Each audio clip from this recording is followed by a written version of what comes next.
السلام عليكم ورحمة الله تعالى وبركاته. مaalin wanaagsan daawadayaal meel kastoo dunida nagala socotaan oo maalinimo khamiis ah bisha February 2020 sanada 2024 qodobada aad barnaamijkeena ku maqli doontaan waxaa ka mid ah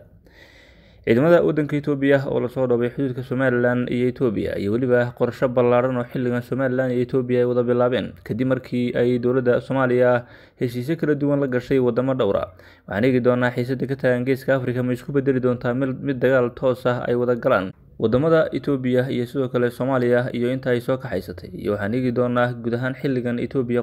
qorshaha ay damacsan tahay. madaxweyne Muuse Biixi Cabdi waxa uu ka dhawaajiyay in guud ahaanba la saxeexayo heshiiskii safgaradka ay wada gaadheen Somaliland iyo Itoobiya. haddaba heshiiskan miyaa la saxeexayaa ciidamadan iyo waliba guud ahaanba waxaan eegi doonaa raaqan kala duwan ee ka soconaya Somaliland iyo Itoobiya dhexdooda iyo waliba goorta rasmiga ah ee la filayo in heshiiskaasi la saxeexo. heshiiskan marka la saxeexayo wuxuu u baahan yahay amni iyo waliba in markaasi ay u muuqato inay si rasmi ah ugu bilaabanayo dagaalka u dhexeeya Soomaaliya iyo Itoobiya. Soomaaliyana waxay isku dayeysaa inay garaacdo irid kasta oo ay ku fashilin karto heshiiskan ay wada gaadheen Somaliland iyo Itoobiya.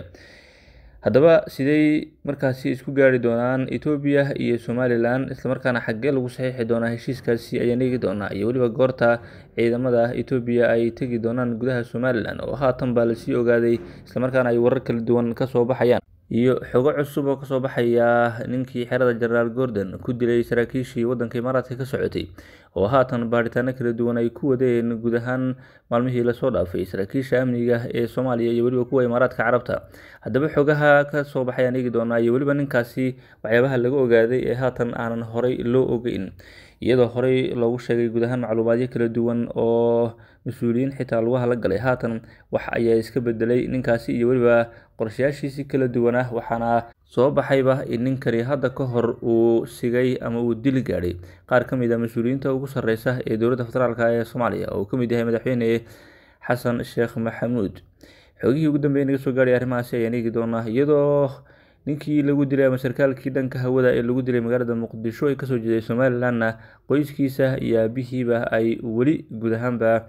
markaasi iyagu fariimo kala duwan u dirayaan dowladda federaalka ee Soomaaliya in ay magaalada Hargeysa ay ugu keenaan meydka inankooda.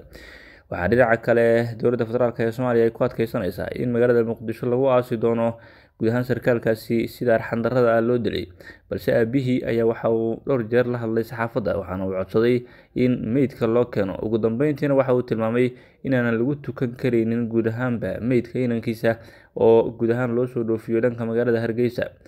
haddaba waxaan eegi doonaa muranka ka dhex taagan qoyska iyo waliba dowladda federaalka ee Soomaaliya oo haatan si rasmi ah guud ahaanba u jira iyo waxa ay dowladda Soomaaliya qorsheysanayso xilligan ee ay doonayso inay ka yeesho meydkaasi. qodobadaas iyo qodobo kale faahfaahsan ayaad barnaamijka ku maqli doontaan saaxiibayaal soo dhawaada. aan ku bilownay xiisadda ka taagan Geeska Afrika waa ay sii xumaanaysaa waxaana saacadihii ugu dambeeyay lasoo taminayay in ciidamada waddanka Itoobiya tiro badan oo ka mid ah la soo dhoobay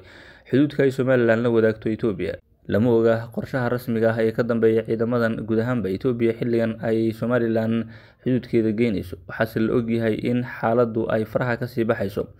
Soomaaliya waxay la gashay heshiisyo kala duwan wadamo ay ku sheegtay inay difaaci doonaan baddeeda, cirkeeda iyo waliba dhulkeeda oo dhan waxaana dowladda federaalka ee Soomaaliya ay u muuqataa in guud ahaanba ay doonayso inay wadamo waaweyn iyo Itoobiya iska horgeyso markaasina halkaasi uu dagaal aad u xun ka dhaco. sidoo kale Itoobiya iyada lafteedu xulafo la'aan ma aha oo xulafooyin kala duwan ayay wadataa sida ay wararku nagu soo gaarayaan waxaana xulafooyinkeeda ugu horeeyaba ciidamada wadamo kala duwan oo xitaa NATO ay ka wada tirsan yihiin waddankaasi Turkiga. waxaana dunida guud ahaanba ay xilligan foolanaysaa colaad iyadoo meelo kala duwan oo caalamka uu dagaal ka jiro haddana dagaalkii waxa uu soo galay Soomaalida waxaana mar kale laga cabsi qabaa in qaar ka mid ah wadamada NATO ay ku dagaalamaan Geeska Afrika. waxaa la ogyahay in wadamada xilligan dabada ka riixaya isla markaana uu wataa waddanka Itoobiya uu kow ka yahay waddanka Faransiiska isla markaana wadamada kale ee iyaguna markaasi hawshan la wada waxaa ka mid ah waddanka Shiinaha iyo sidoo kale wadamo kale oo Mareykanka iyo Ingiriiska laftoodu waxa ay jecel yihiin in guud ahaanba xilligan ay Itoobiya ciidamadeedu soo gaaraan badda cas gaar ahaan Ingiriiska waxaa la tilmaamayaa in haddii dagaal dhaco uu guud ahaanba la safan doono Somaliland iyo Itoobiya dhinacay jiraan. arrimahan kala duwan xaaladda ayay sii adkeynayaan, waxaana weli labada dhinac ay diidan yihiin inay wada fadhiistaan oo guud ahaanba lagu xaliyo xaaladan dagaal ee ka taagan geeska Afrika wadahadal. Arrinkuna haatan waxa uu u dhuranayaa ama uu usii soconaya oo usii siqaya dhanka colaadda iyo dagaalka, maadaama labada dhinacba ay u diyaargaroobeen dagaal. Itoobiya waxa ay u diyaargarowday dagaal, waxaana ay rabtaa in wax walba oo dhinacaasi ka xigsada inay sii jiidho, islamarkaana ay fuliso heshiiska ay la gaadhay Somaliland, sida uu guud ahaan si kalsooni leh uu shalay ugu dhawaaqay madaxweynaha Somaliland Muuse Biixi Cabdi. Waxa uu tilmaamay in heshiiskan uu fuli doono islamarkaana la saxiixi doono. Xasan ama cirka soo dumi ama meel walba guud ahaanba tag ayuu yidhi, waa siduu hadalka u dhigay madaxweyne Muuse Biixi Cabdi, halka madaxweyne Xasan Sheekh Maxamuud isaguna uu tilmaamay in guud ahaanba cidda doonaysa baddeena iyo weliba dhulkeena inaynan u suurtagelin damaceeda, islamarkaana waxa uu dowladda Itoobiya maruu hadlayay uu barbar dhigay guud ahaan kooxaha argagixisada ee dowladda Soomaaliya ay la dagaalamayso. Inkasta oo madaxweyne Xasan Sheekh Maxamuud uu tilmaamay in colaad iyo dagaal uusan isagu markaasi ku baaqaynin, islamarkaana uusan xilligan dagaal la gelinin dowladda Itoobiya, waxa uu tilmaamay in inta damacaasi guracan uu ku jiro Itoobiya in ay guud ahaanba dagaalku yahay lama huraan, waa sida markaasi hadalkiisa laga dhadhansan karayay. Haddaba waxaa haatan soo baxay saacadihii ugu dambeeyay in ciidamada waddanka Itoobiya ay dhaqdhaqaaqyo kala duwan ka bilaabeen aagga ku beegan gobolka Awdal, islamarkaana la arkayay ciidamo aad u tiro badan oo ka socda waddanka Itoobiya oo halkaasi guud ahaanba tegaya. Lama oga inay gudaha Somaliland galayaan iyo weliba in ay halkaasi ku ekaan doonaan xuduudkooda ama xuduud beenaadka halkaasi ka jira. Waxaa dhinaca kale la ogyahay in arrimaha kala duwan ee ka soconaya guud ahaan geeska Afrika ay yihiin kuwa sii xoogeysanaya siina xumaanaya, waxaana sidoo kale ka mid ah wadamada xilligan taageerada aadka u badan siinaya dowladda Itoobiya iyo weliba Somalilandba waddanka Imaaraadka Carabta oo isaguna xilligan isku dayaya in guud ahaanba uu kusoo riixo dowladda Itoobiya inay qorshahaasi fuliso oo aanay ka labalabeynin, islamarkaana ciidina aanay markaasi u joojinin. Dowladda Itoobiya fursad weyn ayay heshay oo ay ku heli karayso bad iyo weliba dhul markaasi isku jira oo iswata, islamarkaana Somaliland ay siinayso aqoonsi. Madaxweynaha Somaliland Muuse Biixi Cabdi waxa uu ka dhawaajiyay shalay inay isdhaafsadeen dowladda Itoobiya aqoonsigii iyo weliba dhulkaasi iyo baddaasi. Haddaba hadalka madaxweyne Muuse Biixi Cabdi, dadka reer Somaliland qaybo ka mid ah ayaa markaasi guud ahaanba iyagu dhaliilay. Qaabkay u dhaliileenna waxay ku tilmaameen in aqoonsiga Somaliland iyo sidoo kale dhulka Somaliland in aanay isdhaafi karin. Madaxweyne Muuse Biixi Cabdi qorshahan la wado in si rasmi ah loo cadeeyo oo guud ahaanba shacabka reer Somaliland aanan markaasi iyagu lagu beer laxawsanin in ay bad iyo dhul iyo weliba aqoonsi ay isdhaafsadeen dowladda Somaliland. Dhinaca kale, dadka taageersan heshiiskan ayaa waxay tilmaameen in Somaliland xilligan ay guud ahaanba ku dagaalamayso mid ka mid ah wadamadii waaweynaa ee geeska Afrika inay aqoonsanayso. Madaxweyne Muuse Biixi Cabdi ayaa sidoo kale ka dhawaajiyay in markii ugu horeysay ay tahay ee Somaliland guud ahaanba aqoonsigeeda ay ku dagaalamayso kuna dhimanayso dowladda dalkaasi Itoobiya. Waa dowlad weyn ayuu tilmaamay oo guud ahaan xilligan ku dagaalamaysa in ay Somaliland aqoonsi hesho. Arrimahan kala duwan ayaa waxaa guud ahaanba la arkayaa in marka laga soo tago badda iyo dhulka la isweydaarsaday, in dhinaca kale ay jiraan arrimo guud ahaanba u muuqda in dowladda Soomaaliya ay aad uga cadhaysan tahay, kuwaasi oo ah in xilligan Somaliland aqoonsi ay ka hesho dowladda Itoobiya. Haddaba dhinaca kale, Soomaaliya waxyaabo kale ay tallaabooyin kale qorsheysanaysaa, waxaan ku eegi doonaa barnaamijyadeena soo socda. Marka aqoonsiga la siiyo Somaliland, waxa ay qorsheysanaysaa dowladda federaalka ah ee Soomaaliya inay qaado tallaabo taasi ay kaga jawaabayso oo laga cabsi qabo inay aqoonsi ku siiso mid ka mid ah qowmiyadaha ama deegaanada dalkaasi Itoobiya.